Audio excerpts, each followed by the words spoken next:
안녕하세요. 책 읽는 김백수 채널의 김백수입니다. 오늘은 부자가 되기 위한 사고방식과 행동을 알려주는 책 부자의 그릇에 대해 이야기해 볼게요. 이 책은 우리가 어떻게 부자의 그릇을 키울 수 있는지에 대한 중요한 메시지를 담고 있습니다. 부자의 그릇은 단순히 돈의 양이 아니라 부를 받아들일 수 있는 마음의 준비를 뜻합니다. 저자는 이 그릇을 키우기 위해 먼저 마음가짐을 변화시켜야 한다고 강조합니다. 개인적으로 인사이트를 얻을 수 있었던 몇 개의 구절을 소개할게요. 돈은 그 사람을 비추는 거울이야. 즉, 돈이란 개인의 사고와 행동의 결과가 그대로 드러난 산물이다. 당연히 우리의 사고방식에도 크게 영향을 미친다.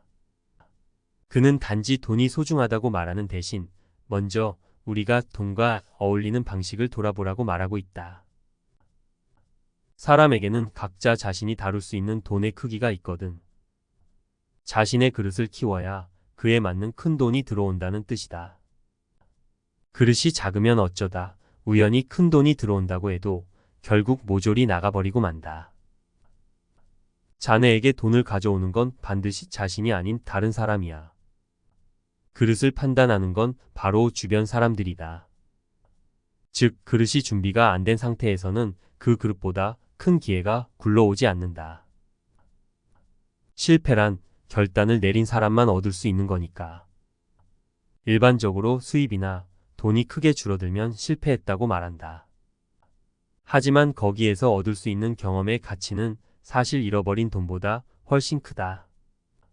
실패를 두려워만 하는 사람들은 대부분 내가 가진 돈을 줄어들게 하고 싶지 않다는 생각에 사로잡혀 있다.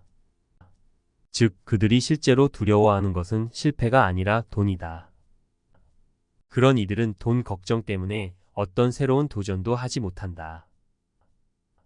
조커는 그렇게 돈의 지배를 받고 사는 사람들에게 자신이 지금 돈을 어떻게 다루고 있는지 돌아보라고 간곡하게 말한다. 나는 자네에 대해 유추했지. 분명히 돈의 지배를 받고 있을 거라고. 돈의 많고 적음에 따라 사회적 지위가 결정되고 돈 때문에 가정이나 사랑, 우정이 깨질 수 있다는 불안감. 돈을 얼마나 가졌는가가 인생의 성패를 좌우한다고 여겨 결국 돈보다 중요한 가치는 전혀 보이지 않게 되는 두려움. 그 모든 것들이 이 한마디에 담겨 있다. 나와 일 중에 뭐가 더 중요해? 라는 물음은 연인 사이에 종종 오간다. 정답은 뭘까? 당연히 사랑과 일 둘 다 중요하다. 즉, 삶의 질을 높이려면 그중 어느 하나만 선택하는 게 아니라 반드시 두 영역을 모두 향상시켜야 한다. 그러기 위해서는 돈의 본질을 깨달아야 하는데 그래야 돈에 지배당하지 않고 사이좋게 공생하는 힘을 얻게 된다. 돈이란 신용을 가시화한 것이다. 조커가 자네에게 돈을 가져오는 건 반드시 자신이 아닌 다른 사람이라고 말했다. 돈은 신용이 있는 사람에게만 전달된다. 신용은 지난 행동들의 결과이고 지난 행동은 하루하루 사고해온 결과다. 요컨대 하루하루의 사고가 행동을 만들고 그 행동이 신용을 만들며 그 신용이 결과적으로 돈이라는 형태로 나타나는 것이다. 학교에 가서 공부하고 친구들과 약속을 지키고 직장에서 착실하게 일하는 건 모두 신용을 얻기 위한 행동이다. 그렇게 얻은 신용은 돈이라는 형태로 남고 그 돈은 인생의 선택지를 늘려주는 도구가 된다. 그렇게 삶에서 유용하게 쓸 수 있는 도구가 증가하면 우리는 한층 더 알찬 라이프 스타일을 실현할 수 있다. 자, 오늘의 한 줄 요약. 부를 받아들일 수 있는 마음가짐과 사고방식을 키우는 것이 진정한 부를 이루는 핵심이다.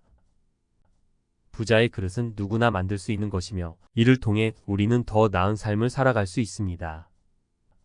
오늘 소개한 내용을 통해 여러분도 자신의 그릇을 키워보시길 바랍니다. 오늘의 영상이 도움이 되셨다면 좋아요와 구독 부탁드립니다. 다음 영상에서 더 많은 유익한 내용으로 찾아뵙겠습니다.